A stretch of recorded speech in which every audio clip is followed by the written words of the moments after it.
she finally called me and she said, you need to pick either of the two. So there was this huge struggle at that particular point of time. We would be addressed as, okay, someone would be addressing you as officers and ladies. And I'm like, excuse me, we are all officers. So that is where the gender equity thing was there. It was a huge struggle. Among the 12 officers, there were two of us. One was a doctor and one was me. And the rest were all men. And he's like, are you nuts? Is there somebody else going with you? I'm like, no, I'm going on a work visa. He said, I've never done a work visa for a woman going to Nigeria. I'm crossing the bridge and there's a man lying on the road, dead in the pouring rain, and nobody is stopping. Some of the crazy stuff I can't talk about. It's all very classified. But if I can make the environment around me not turn into an Israel and Palestine, that'll be something. Take a chance sometimes, because you just never know what gold mine you're hitting into.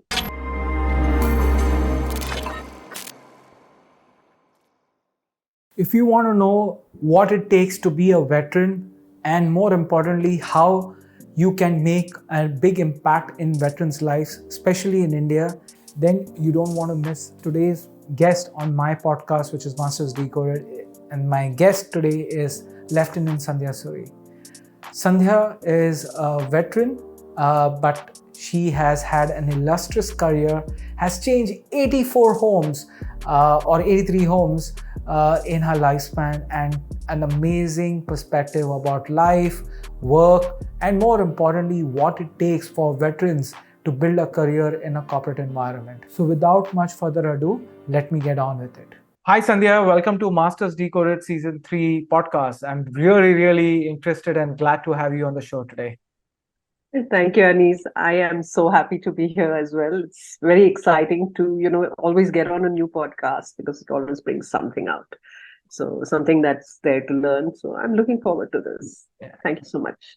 You're welcome. And we were, just before we started press record, you were talking about your daughter's laptop, which was military grade. And that kind of moves into a topic which I wanted to start off with, like, how did military happen to you? And you started your career there. I was in college. I wasn't really the NCC kind of a person, essentially because I had to make a choice between basketball and NCC, but that's not the point. Okay. It was more of preparing. I was preparing for IPS at that point.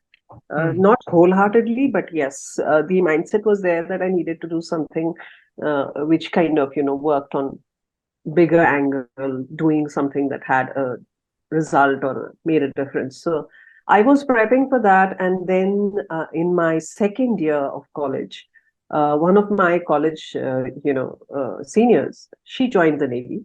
And the Army had opened up earlier than the Navy opened up. So I applied for Army, Air Force, Navy, all three arms. Nice. Army didn't take me in. They didn't even call me in for an interview. Entirely their loss. That's how I like to see it. But then I got a call from the Navy. So it just kind of happened. And I think I was glad not to go through the entire, UPSC exam and the interview and all of that. We just kind of sailed through. Nice. Also, I was a lot fitter at that point. I was playing basketball regularly. So it kind of worked for me. So that's how I ended up in the Navy. So, you made a point that you had to choose between basketball and NCC. Why? NCC. Why was that choice? Why you had to make? I studied from a government college, and we had NCC wing, and we also used to play games. Right. Basketball was something I started playing in 12th grade, mainly because my PT teacher in 6th grade said you will never end up playing basketball in your life. So it was just about maybe proving a point. And NCC, so I was both a part of NCC and basketball at that time, first year college. And my PT teacher was also the NCC commandant. And so I would attend NCC and I would also be playing basketball, but I wasn't really probably living up to her expectations of yes, ma'am, all the time. So every time I would miss out NCC fallen because of my basketball practice, then she finally called me and she said, you need to pick either of the two. So I ended up picking basketball because I really loved the game. And I can sit outside the court and watch a game and want to be inside it all the time. So it was literally like that. I was obsessed with it at that point. So for me, it wasn't a difficult choice at that particular point of time. And NCC, when you have lesser numbers to compete with, I think you have a better ability to shine. And at that point, that was the mindset. And in NCC, there were hundreds, scores of hundreds. And I realized that unless I suck it up, it's not going to work. And I'm not made for that. So that was an easy choice. Very interesting. Now, joining Navy, right? And at that time, many women were not opting for that kind of a career, No. right? Today it is. It's an illustrious career, and there is that pay equality and inclusion, and all of that is happening, which is heartening to see. How was that time for you? Because, talking about those years where, you would hardly find women actually taking that choice of joining any of the three types of armed forces. Uh, how was that for you, specifically in a so-called male-dominated space? Yeah, so I think, the term career was not really something I related to for the military at that Okay. point. I think we were more about, I'm sorry to say, I mean, our generation, yes, we were like more focused towards uh, doing our bit. The patriotism factor was slightly higher, Hmm. not slightly, actually, a whole lot higher. We just were idealistic, right? Okay. So my joining the armed forces, because I knew it was a 7-year contract at that point, for me, it was never about really a career part. I think it was a privilege and an honor. I just, it was a huge struggle, no doubt, because I'm from the third batch. Okay. So my senior and I, we are the only two women from that same college who have joined. Okay. So it's interesting to see that, how times have changed, how we look at it as a career now, and not per se as a service, which is kind of a privilege and an honor to serve. So mindsets change. Hmm. So um, during my time, it was definitely a struggle because the rules were not being made, opinions were not really being taken in terms of perspectives for how women need to be in the armed forces. Uh, where we didn't really create those rules, there were a lot of areas where I think men also felt disgruntled that the parameters of measures of success and productivity differed for women than men. But then none of us signed up for mollycoddling, honestly. So there was this huge struggle at that particular point of time. We would be addressed as, okay, someone would be addressing you as officers and ladies. And I'm like, excuse me, we are all officers. So there was a lot of interruption that had to happen, corrections that had to happen, because the pay scale was the same. The uniforms were literally the same, except hatefully to wear the sari was a difficult thing. But essentially, the thing was that if I am wearing the same uniform, doing the same job, Yeah. why am I being addressed as a lady? So that is where the gender equity thing was there. It was a huge struggle. Now I think there's a lot of privilege. There's a lot of changes that have occurred in the armed forces. And I believe the Air Force is really at the helm. Despite me being in the Navy, I can say that because Air Force has always, supported equity in women far more than men. Yeah. Although, they also have taken time, and struggled a lot in terms of getting to that space. But it was a huge struggle. I mean, I've served on a ship where there were 252 of us, 12 officers. Rest of them were sailors. All the sailors are men. Wow. Among the 12 officers, there were two of us. One was a doctor and one was me. And the rest were all men. And there were just two women on the ship. And we served. And then the Navy stopped taking women on ships for almost 20 years, and now they've started again. So that's a great move. Wow. So when you were training, you said there were only two people, but what was the group size, and what was that distribution between men and No, women? no, two people was in the service when I was Yes. serving, when I was posted on board a ship, Yeah. right? In training, there were 14 of us, 14 women, Out of? and hundreds of cadets. There were cadets Wow. all over, and it's just 14 of us women. And there were two squadrons at a particular point of time. And we trained in Goa in the earlier Naval Academy. Now we have a Right. huge campus and complex at Ahimala. Yeah. And at that point of time, it is a struggle for both genders, really, but it was fun. I had the best time ever. I was constantly, of course, walking into trouble, but that's just me, being very random with things, I think. But it was a great time. I think I just cherish my time in the forces. Talking It's about travel, you've really moved your bases. When I look yeah, at your LinkedIn profile, uh, yes, there are a variety of cities, and I'm like, interesting. It's Mumbai, Lagos, yeah, Mumbai again, and all then going over. back to Lagos, and then Delhi, and now Dharamshala, closer to Dharamshala. So, you know, travel teaches you a lot. Uh, Yes, and especially being in Navy, there's one type of travel which you will have to do, which is a little bit more what I would call structured, confidential. It needs a certain level, and then when you go into corporate setup, it's a different level. It's not travel for business. You're actually moving bases, right? You're actually yes, working there. So now, and you've had many switches in career. So we'll talk about yes, it later. But specifically travel, right? Like when you think about Navy travel and when you think about travel for like in a corporate setup, what were there similarities, or were there completely different point of views when you looked at things? there were similarities for me as a person. Just to answer that, but I'll just digress a little bit to give you a bit of information that I don't know, most people find it very shocking. I have moved 83 homes as far as I can remember in my life. Wow. I'm Oh not even wow. that old, right? So just to keep that point of view. In the Navy, what happens is we move from base to base. So we actually move bag and baggage when we move, right? Yeah.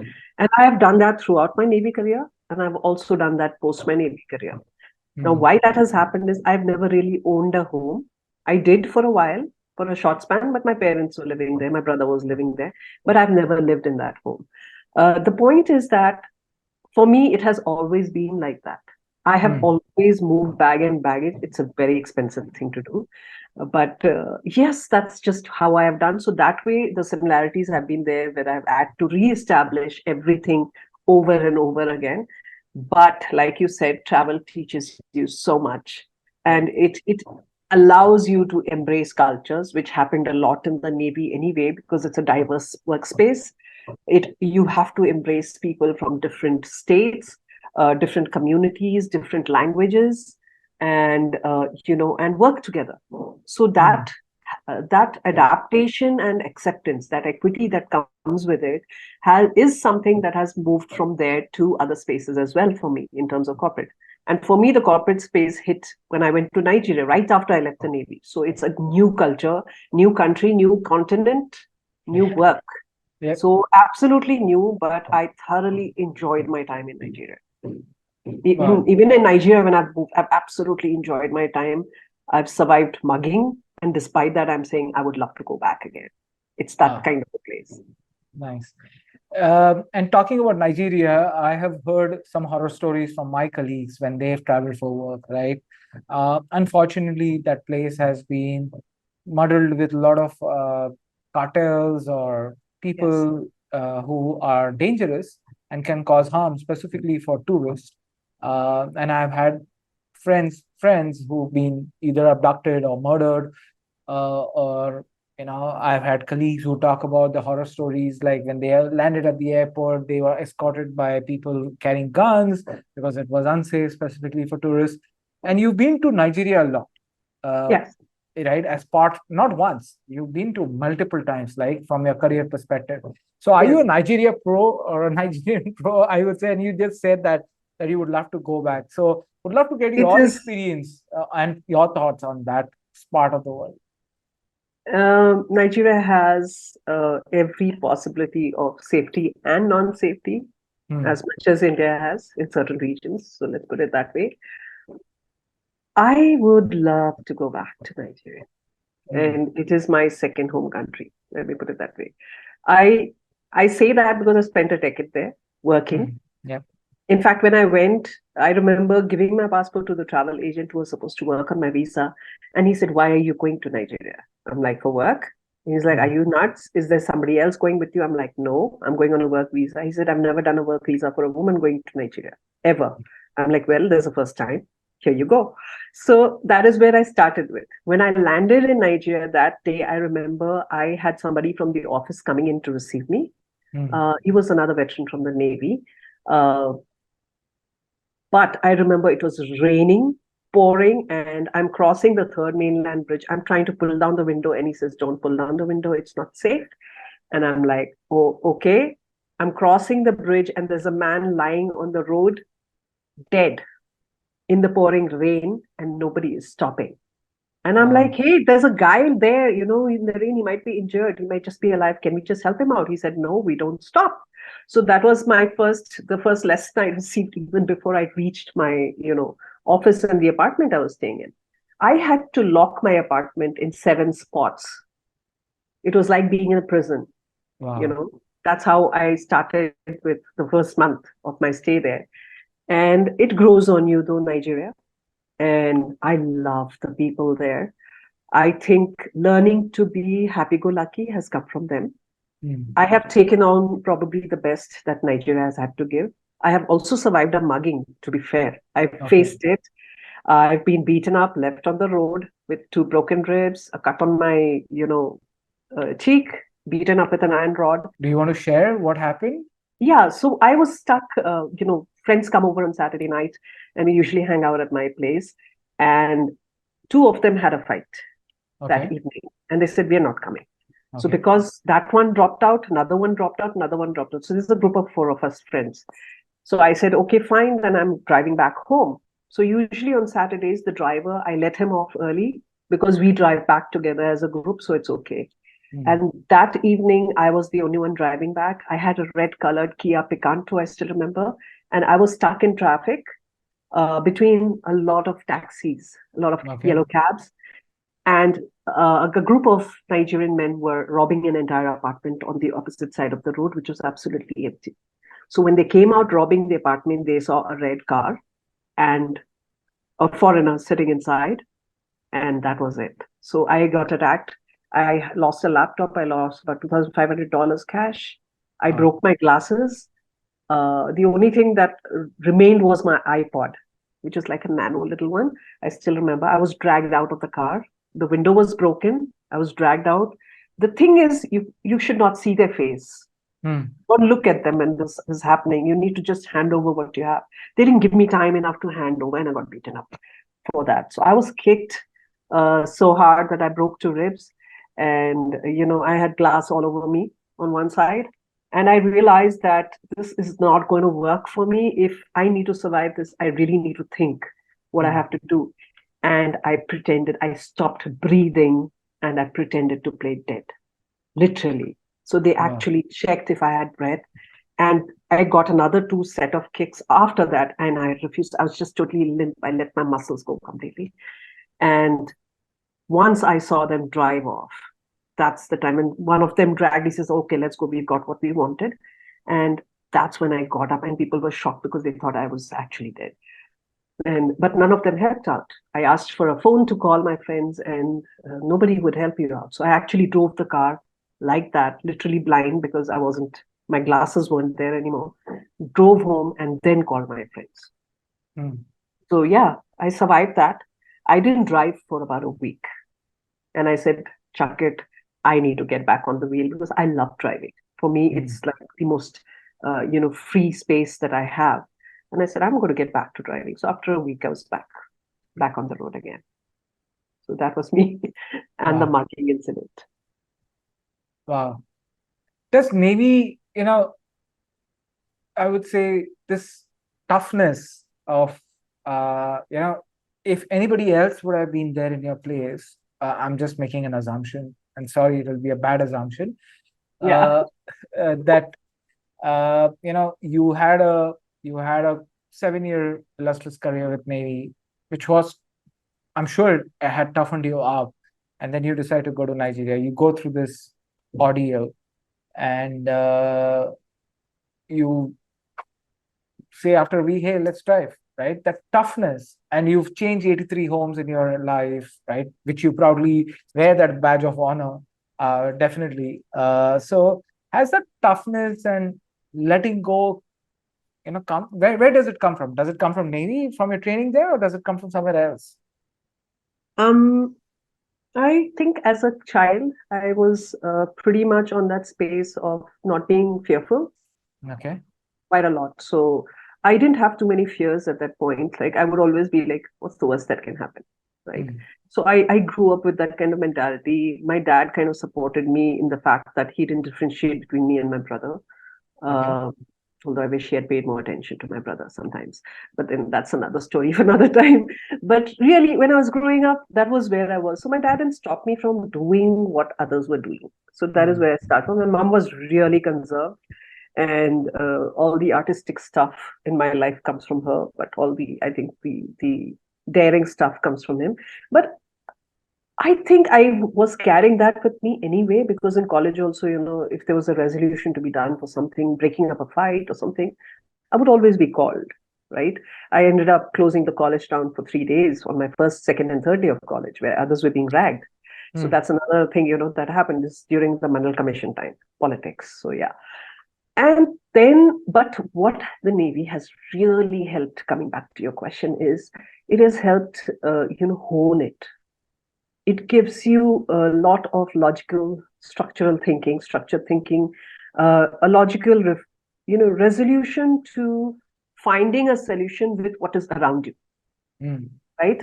So I may not have had that entirely. It existed, but to hone it and to be able to train on it and Yeah. to be able to make an impact as a result of it came in greatly a lot from the Navy, because in Navy, when your training phase is there, you've got your orientation, which is mostly disorientation for those who are not. Yeah, I mean, it's how you take it, right? Yeah. And you can either really work very hard at it or you can work very smart at it. And I was somewhere in between thinking, okay, work hard or work smart. I think I went into the work smart part because I thought it really works. I mean, Yep. eventually you got to think on your feet, and that's all about working smart with what's around you. So Yeah. you're taught that. You're taught to make do with what's around you, find solutions with what is available, which is also a part of the interview process. The SSB interview is one of the toughest in the world, literally, because it that the processes of the interview assesses those things for you. So Mm. your resourcefulness with what's available to find a solution, that's important, right? And the Navy really hones it once you get into training. So they do your orientation, then you do I specialize in logistics. So I did my logistics management training, which Yeah. literally is a 5.5 month of management training, which MBAs complete in 2 years, right? Wow. So it's a constricted MBA, literally. Apart from that fact, you're also doing other things at the same time. So it's really, really crazy, but it's fun. Then you do your behavioral sciences training, you do your leadership training, you do your firefighting training, then you do your ships training, and then you're ready for your, posting. So it's a whole load of segregated things. But yes, the honing, the polishing of your skills, recognizing yourself for what you are, that comes in from the Navy. Yes, I'm totally internally, grateful to my trainers, to the people I've worked with. Each and every person I've met has taught me something. And it's interesting, right? What you just said, logistics with behavioral sciences to leadership Yeah. to understanding the ship, right? 4 or 5 very distinct topics where probably today in modern corporate setup or education setup, people will spend 4 years, 5 years, 7 years just learning those one stream. And Yes. in Navy, you're kind of given that same level of training, but in a constrained and a Yes. limited time, and you're Yeah. supposed to be as good as anybody else coming in who's getting 7 years or 10 years of education experience, right? So, Yes. but logistics to HR, where did that transition and where did that pivot happen for you, right? It's interesting, right? Because if you think about it, at least for me, if I have to think about it, it's a big pivot. Yes. Uh, so how did that transition happen? So pivoting is something you learn in basketball. Okay. It's one of the strongest things that you can learn. Let's put it that. That's one part, step one. Step two, in the Navy, when you do logistics, you are also doing a lot of things. Logistics in the Navy includes actually working as an EA and Mm. as an executive assistant, which means operations. Yeah. You work as a logistician. You're managing stores, you're managing people, you're managing material, you're managing catering, you're managing material planning, you're managing material procurement, you're managing service records, you're managing not acquisition, but training and upskilling Yeah. constantly. You're managing discipline, you're managing leadership, you're managing teamwork. All of these come somewhere in HR when you look at it. Yeah. When I left, I did not get into any of these lines. I got so the behavioral training, what I was talking about, the behavioral sciences. Yeah. You get to specialize, or you get to try and fix one part of your specialization on something. For me, that specialization was body language. That really helped. I had fun with body language. I still have fun with it. I use it every single day of my life. That's how I do it. Then, when I moved out from the Navy, I got into sales just by Yeah. quirk, because I actually was hired for logistics and I was told to take up sales. When I joined my next work assignment, I was hired as an EA and I was asked to handle IT retail. So every single time I've stepped into a role, my roles have changed the minute I've stepped in. And I don't know what they see in me, and they say, no, I think you're more suited for this. And I'm, left in a spot thinking, okay, I did join for this, which I know I can do. And this is what they're seeing in me. Clearly, they're seeing a potential which I'm not seeing. Maybe let's just try it. So that's how, why not? It's Yeah. mostly about what if. And for me, it's why not? Okay, let's just have a go at it. I have simmered down quite a bit now in terms of, just deep diving right away. I was that kind of a person. Someone would say, okay, you think we can do this? Yeah, let's do it. I wouldn't give it a second thought. Now I give it months sometimes. And sometimes it's a couple of days. It just depends on how long term or short term it is. But I've learned to slow down a little bit, but it has not changed the way I work because it's culmination of so many things. So for me, it is one life I have. So my targets are not based on a career path, literally. My targets have always been based on things that I want to do in my life before I die. So my bucket list is more important to me. And Okay. I love checking them off. And I have a bottomless bucket. So that's the other. Talk about what has been the craziest thing you've done as part of your bucket list. Craziest thing as part of my bucket list. So crazy stuff is not on my bucket list, really. It's a lot of travel.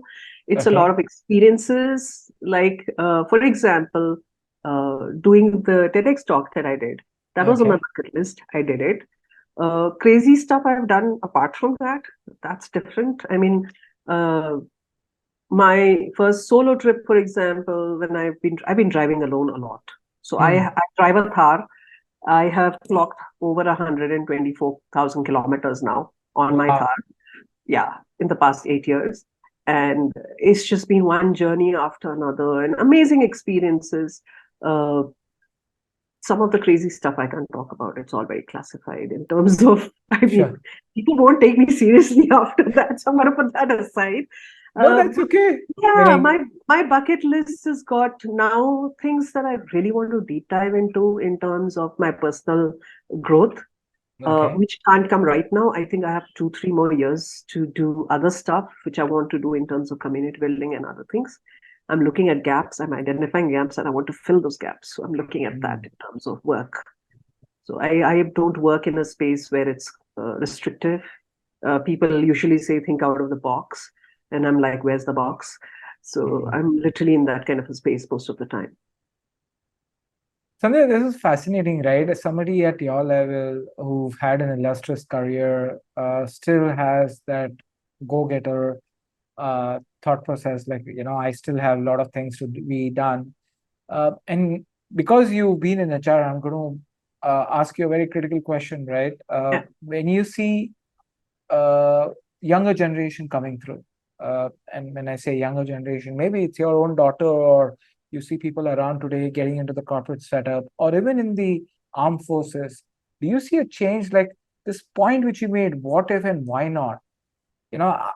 It kind of made me think a lot. Like, I see a lot of people today, they're very resistant to kind of say why not, right? Like, they don't want to do that. They're very structured. They've said, oh no, I've thought about, I want to build a career in IT. I don't want to do HR. Like, you've done sales, you've been an EA, you've done IT roles, right? Do you see a change in that, especially from an HR lens, which you have had for many, many years as well? See, from an HR perspective, and even from the perspective of my career, my entire career for that matter, we are living in a world where the generation is very, very different in perspective. in perspective and in this sense of entitlement. I'm not running down the new generation. I am very excited to work with them. But I also believe, uh, number one, the hiring process filters out a lot of people who would be far more interesting to hire. Right. That's one, because everybody is focusing so much on keywords and not really focusing on the person who's eventually going to do the job. So I always find that if I find a quirky, unique CV which has bypassed somebody else, I would like to call that person in and really find out.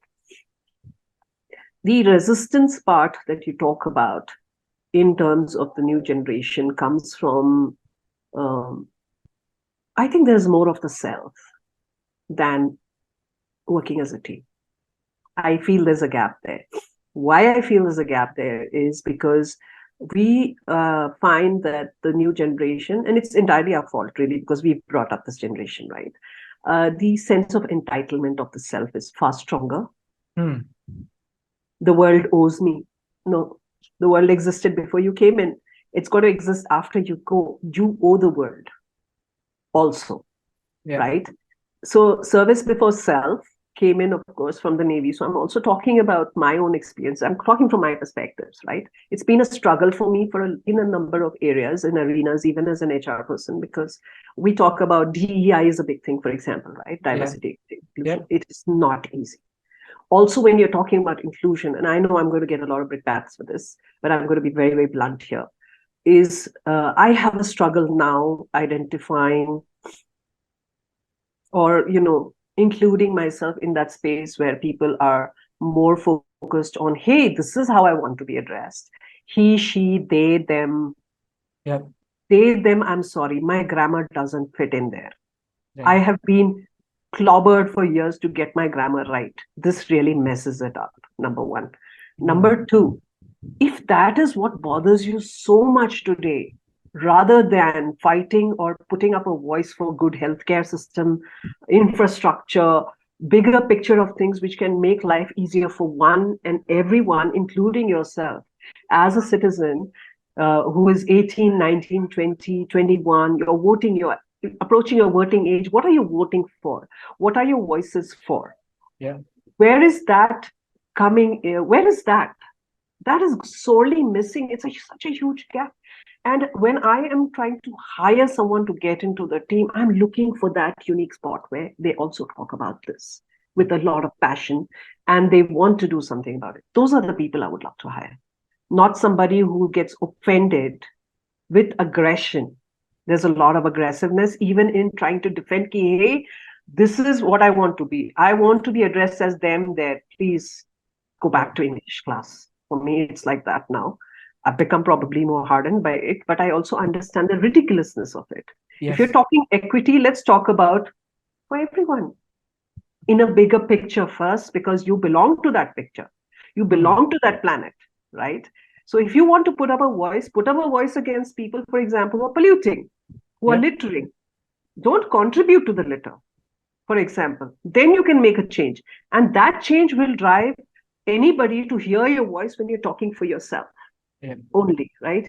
Women voices, for example, get cancelled out now by other gender voices. I want to be, my sexual preferences and other things.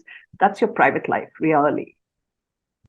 It is private eventually. People just keep poking their nose into other people's affairs and for all the wrong reasons. I mean, live and let live, If I don't know what your gender pronoun is because I've never met you in my life, I will just put a blanket apology out and say, hey, trigger warning for everybody who gets triggered by this, but this is what I'm going to speak about. I am going to refer as they. I'm not going to refer as they, them, but I'm going to refer as he, she. Please consider yourself included. I'm not going to do this because that's a waste of time. I'm losing my focus from the bigger picture of things. So I can rant about this all way, but consent is important, and I would like to actually, I'm taking extra time, but yes, I would like to put across this small point, okay? Consider this. Women have been struggling a lot over their own gender, equity, okay? Across centuries, across the decades in India, especially. Now we have just right about being heard, okay? Now you also have a third gender, transgenders. Yep. I am all for transgenders. I would love to do something for them to find employment and create that ecosystem. I'm working on it. It's a long term project. Yep. But a simple thing like using a restroom, let's just talk about that. And I mean, I'm just giving an example. Yeah. Men's restroom, a transgender doesn't want to use. Yeah. Women's restroom, a transgender is allowed to use in certain Yes. spaces. Okay? Nobody asked the women, how comfortable are you allowing transgenders to use your restroom? Number one. Number two, why not have a common restroom? Then you have an hygiene issue. Women already have hygiene issues with other women not following hygiene issues. And here Yes. you're bringing in somebody else without our consent into even the restroom. It becomes a bother. And it does not mean I don't regard transgenders. It does not mean I don't regard that they have a right to their own privacy and space and hygiene space for them to use a restroom. It is such a big issue. Let that particular space be, which is why you'll find even on Twitter, even LinkedIn, Facebook, LinkedIn's become literally glorified Twitter, glorified Facebook, really. But it's okay. I mean, I'm still managing LinkedIn and accepting it for what it is. But the aggression with which the opposing parties come in and put in non-agendas into that entire theme, I'm Yeah. like, okay, then you rather accept and say, hey, in my perspective, this is there, but we be mindful about that. Yeah. But there are so many areas where you just need to understand that one fight is not the same as another fight, and it needs to be looked at with a bigger picture and not cancel off somebody. We keep canceling ourselves off, forget everybody else. We self reject so many times. We women self reject, especially. And you know how that comes in? That comes in especially when you're applying for jobs. Yeah. Women look at a list of responsibilities. If they don't tick off every one of them, they don't apply. Men look at it 60%, they'll apply. Yeah. Perception, conditioning that you have to be perfect all the time. That's one fight that's already happening, and then you added so many fights to it. I mean, this can go on. No, this can no, and you bring out a very interesting point. And just before this recording, when we started and we got online, I was just scrolling my Twitter, or which is X platform right now, Yeah. and I was not aware. I didn't, I've stopped reading newspapers these days and news media because it's just polarization one way or Yes. the other.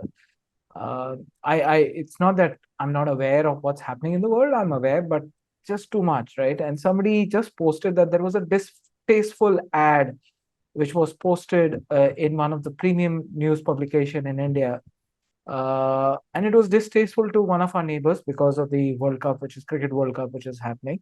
Just say Uh, Pakistan. Yeah. yeah. So see, I'm a human being before a nation, before a religion, before everything else, right? Yeah. Uh, and yes, India won Pakistan. I was rooting for India, right? Yeah. Uh, it's that passion, people say bleed blue. I bleed blue, right? Because I love Yeah. my nation. Yeah. But you do that from a sportsmanship perspective. You don't do it from a humanitarian perspective. You don't go Yes. ahead and get in religion involved. You don't get typecasting like you were discussing, like this is Yeah. type, and that ad was distasteful, right? Yes. And Yes. that person who posted, he's a Hindu. He's not nowhere a Muslim, right? Or who's talking about this ad being distasteful. And I see somebody who's a CEO, right, saying that you are not an Indian, right? Mm. On And this person, I was like, really, right? And today, having these open conversations or Yeah. expressing your point of view is becoming difficult these days, right? And this innate hate which is there towards humanity, not towards a country or a religion or XYZ. It's just towards humanity is just aggravating. I don't want to get started on that. I know this podcast Yeah. will get converted into something else, but it just kind of boils down to that same Yeah. conversation you just Mm. said. Having these difficult conversations these days, right? These Mm. are difficult conversations. Yes. People kind of have to think twice, but you and I are having these difficult Yeah. conversations on Yeah. today's platform, which we never intended to. which is coming out. But Yeah. how do you think people can have these open and difficult conversations, which they may not like to hear or they may not agree with, but still they need to be done in a corporate setup? Yeah. So, unfortunately, what you said is actually right. Okay. And I faced this dilemma from a very different standpoint, but I faced it. One, because I've never really looked at surnames to decide whether I want to be friends with someone. Yeah. That's one. Second, when I was brought up by my father, I keep saying father because he was a really huge influence into me Sure. being secular, for Yeah. example, right? They call it secular now, unfortunately, not getting the grammar right again. That's all I Yeah. can say. I'm being a snob, but yeah. And the thing is that I grew up like that, right? Yeah.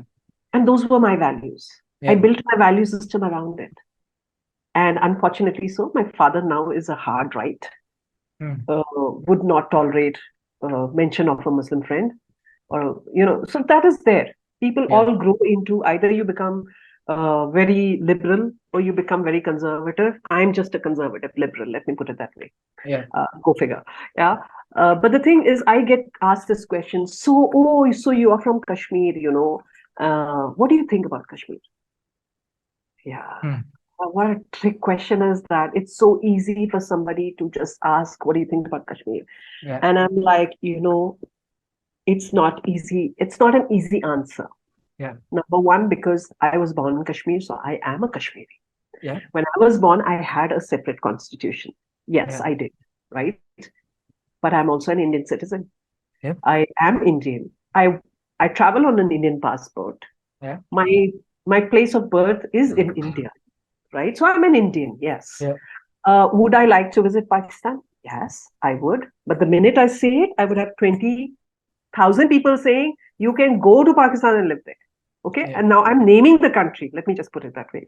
I don't get scared, which gets me into a lot of trouble where people think I'm very opinionated. But no, like you said, humanity comes first, right? Yes.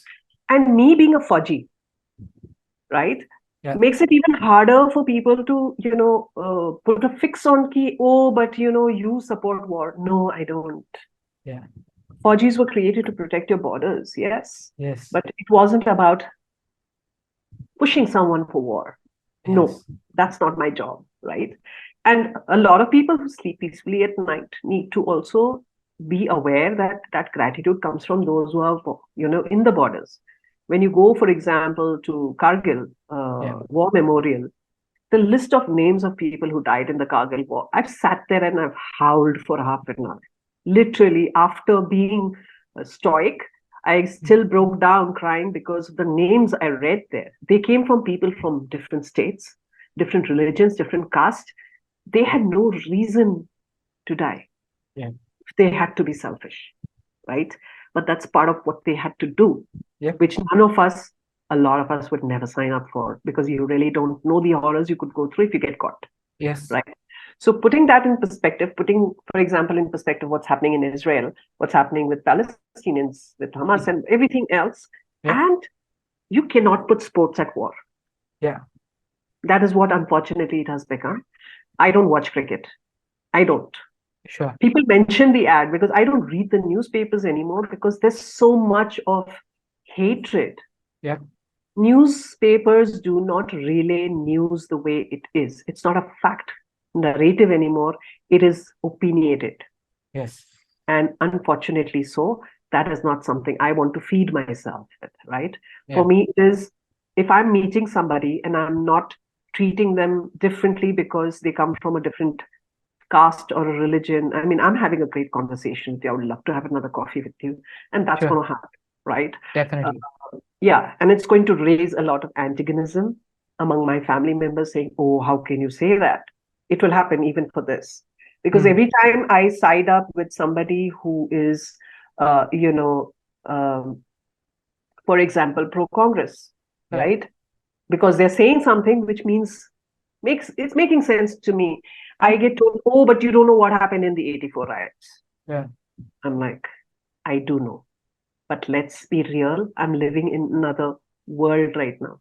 That is the past.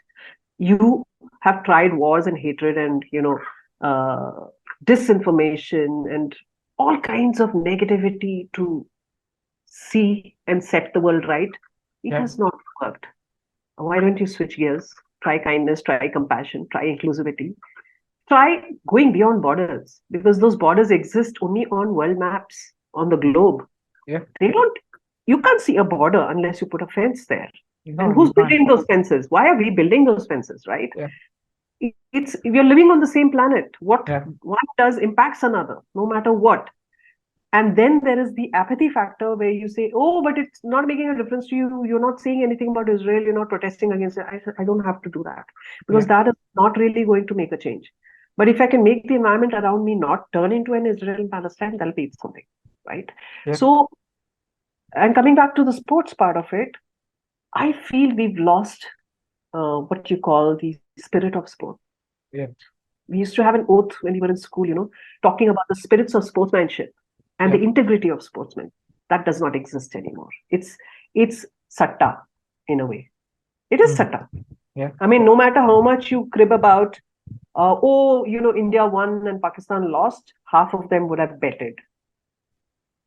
90% would have laid bets on certain things. So there's a lot of corruption that's gone into sports as well. It's disappointing. Uh, I loved watching sports earlier. Now I don't. I don't even own a TV. Hmm. The negativity out, do what you can, and live a good life. Breathe. That's more Yeah. important now, but not for the self alone. So, yeah. Yeah.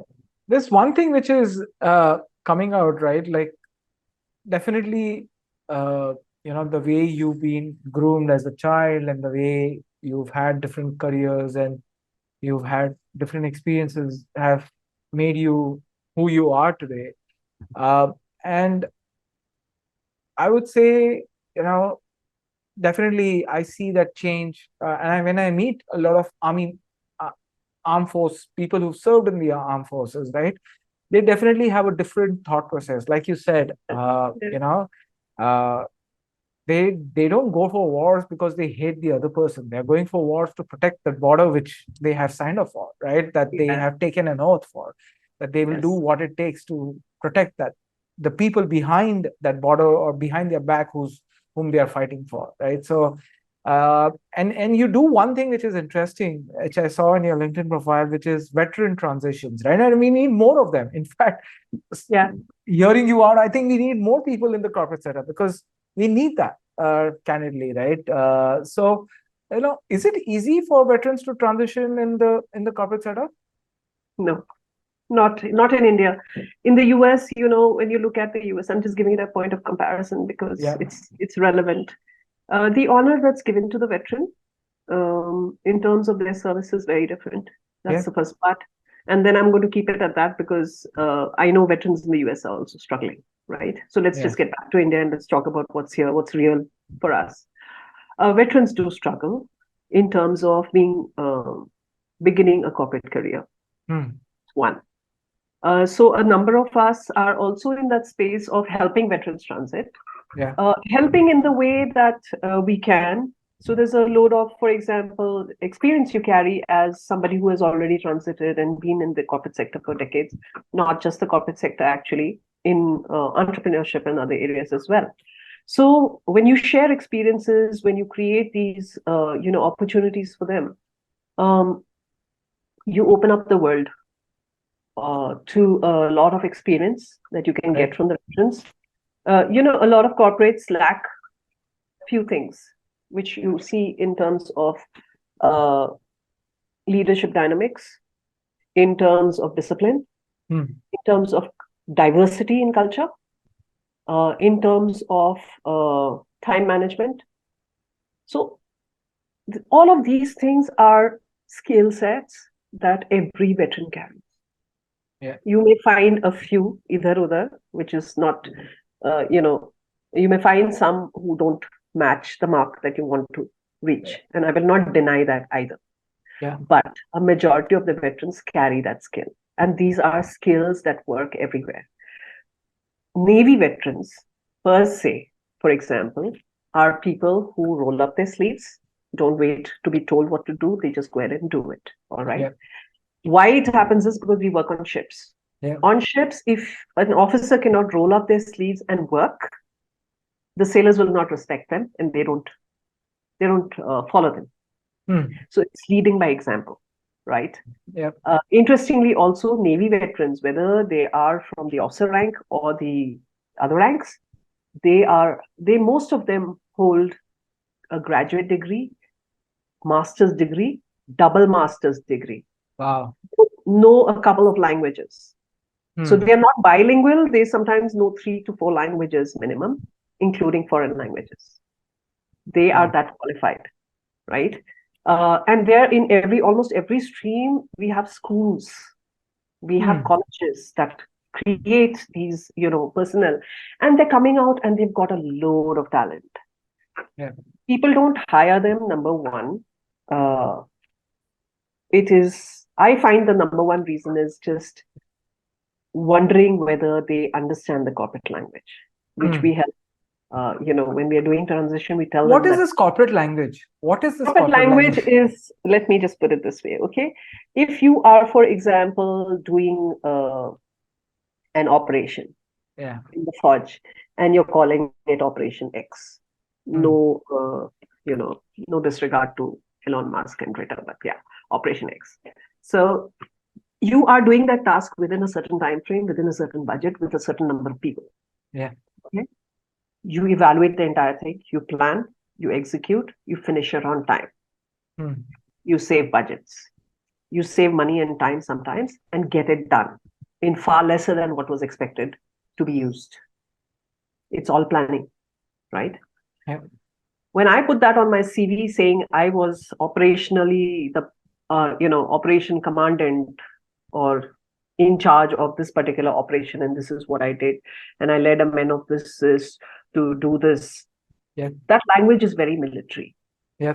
Because the jargon is military. Yep. Now, when you switch to the corporate jargon, it's a simple.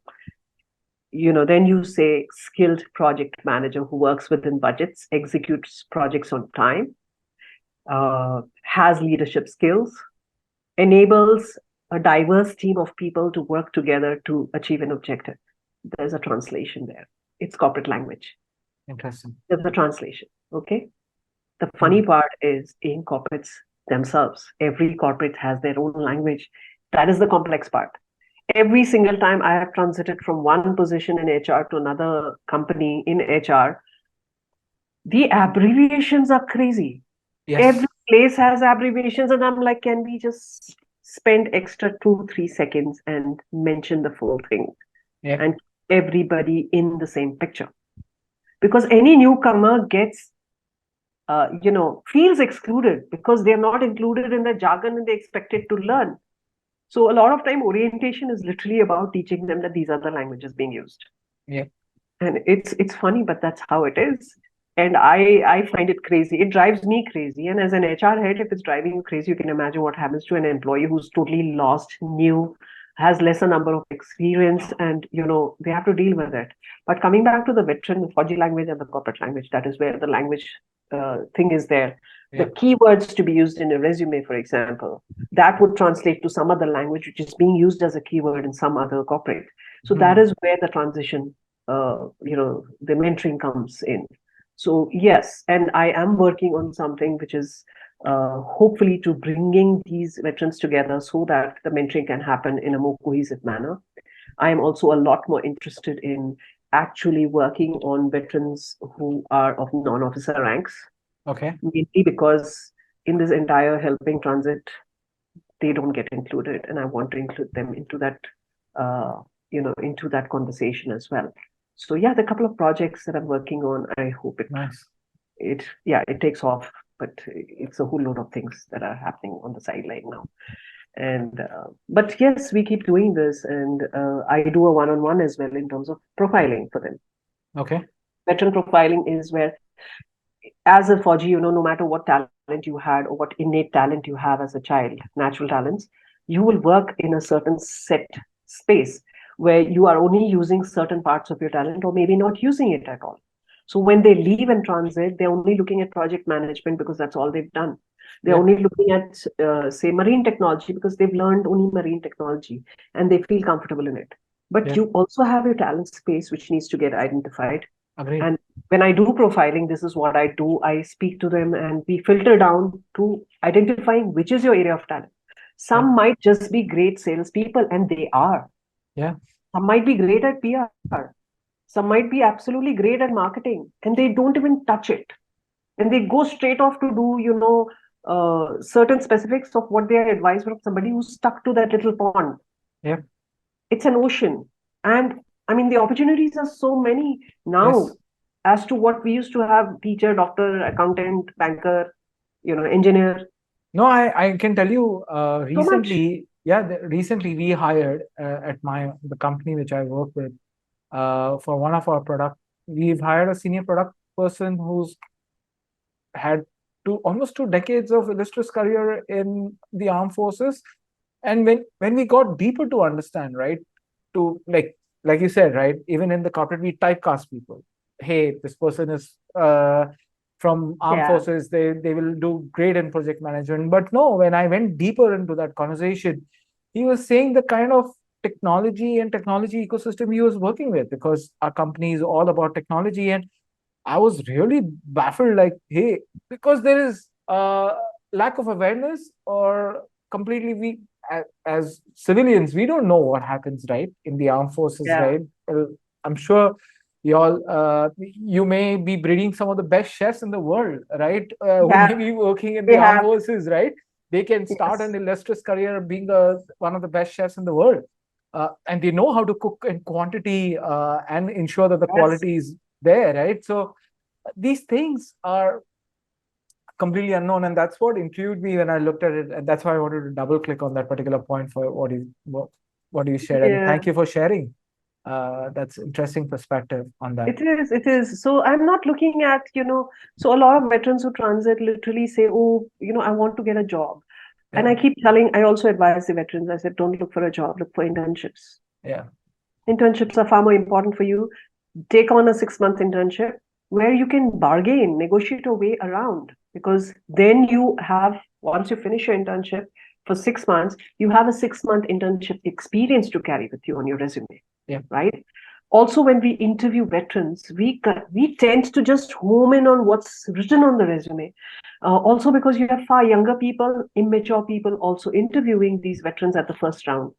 And I'm sorry, they don't match. That language doesn't match. Also, because yes, in the Hodge, we are eventually in a restricted bubble of where we are working, and we're working with people who mature up really quickly. A cadet who just becomes a young officer, his level of maturity will be far different from the same 20-year-old elsewhere, or yes, 21-year-old.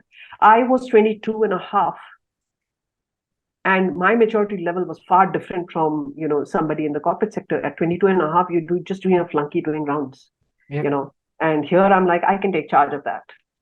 I can do that, and I can do that multitasking. So yeah, there's a whole lot of things that we don't get gear up for, but internships really help. I would actually urge veterans to apply as much for internships, even when there's a job there. Say, okay, just give me 6 months. yeah. And I would also urge corporates to open their minds to The taking veterans, them in as interns. yes, Sometimes you have a gap filled up and ki, this is what I want. You may not be sure ki, will the task be done or not, but take a chance sometimes, because you just never know what gold mine you're hitting into. yeah, And it may just transform the entire space for you yeah. at far bigger experiences, which you can multiple use in various tasks, cross-functional, workspace. Hmm. So workspaces need to open up as much as veterans need to open up, but veterans also need to open up to taking Yeah. bigger risks. I feel in the area of entrepreneurship, we Hmm. just don't take enough risks. And Maybe a business model for somebody yes, to think about is listening to I've this got podcast. several. I'm talking to a lot of people, Sure. veterans who we are getting together to create these eco spaces where we actually start up for them entrepreneurship ideas, which includes veterans also and gets them into industry quicker, because the corporate sector is not catering enough for veterans to be hired. And Hmm. we all know that the capacity, the capability that they have. capability enhancement. If it's not happening with the corporate sector, I would say be ready for disruption because it's going to happen very quickly. Definitely. That's the only hint I'm going to give you what is going to happen. No, it is definitely happening. I can tell you that much. Now, on that note, I hope the business which you're trying to set up specifically for the ecosystem when it comes to veterans is successful. I would definitely love to participate because, while we were talking, suddenly names started coming into my mind, people who've served in the armed forces, and I have come across them, I've worked with them. They've been peers, they've been seniors, they've been variety of people, right? And as I said, uh, we just hired somebody who's served in the armed forces for 2 decades, and it's fascinating as well as promising. And I wish you luck on that, Sandhya. Thank you And so much. and thank you for taking time out today. It's been an absolute honor and a pleasure. And one thing which we don't often say in India to veterans like you, thank you for your service. Thank you so much, Anis. It has been an absolute pleasure having a conversation with you. A Sunday very well spent. Let me Yeah, just add that. And I think you are doing a lot from your side to also, spread the word because podcasts are heard everywhere. yeah, And happy to share the link and, share it with others as well because it helps build up the ecosystem. Every little thing counts. And I'm so definitely. glad you're doing this. Thank you so much for your time. It's been an absolute pleasure, and I hope we get to have a coffee sometime soon. Definitely. Chai, And whatever you drink. Yeah. yeah, definitely. I would love to come closer to Yeah. where you are and catch up a good coffee in Dharamshala or McLeod branch. Most welcome. I know the perfect space. Otherwise, wherever you are and I'm in town, I will definitely meet up. Definitely look forward.